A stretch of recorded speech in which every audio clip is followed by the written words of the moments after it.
This is the Joe fold for terry squares and flat nappies. It also works really well with muslins.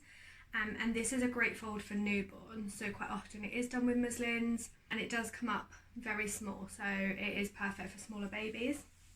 So what you're going to need to do is pull each corner into the centre, and if your baby is very small like I'm doing here, you can overlap those when you pull them in.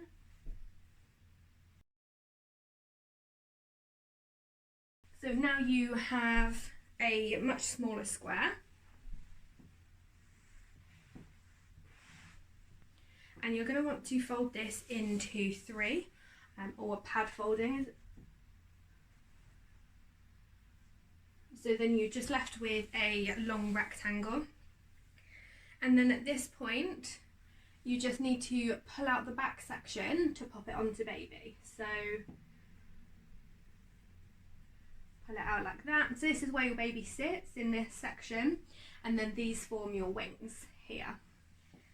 So at this point you need to bring up between the legs onto baby, and you can just squeeze slightly if you need to make this a little bit narrower, just between the legs. Depends on the size of your baby. And then you pull over the wings and then secure with a nappy nipper or snappy, and if you do like the traditional method you can use pins as well. So that's your fold done and onto baby, and then you're going to want a waterproof cover of some kind. So what you do is just pop it onto baby like this, and you just want your elastic right above the top of the terry.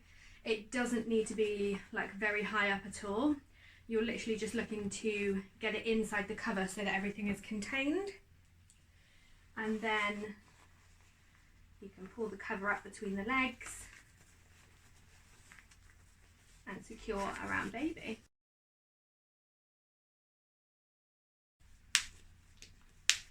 Making sure everything is well contained inside, so you don't want any terry poking out the sides or the top.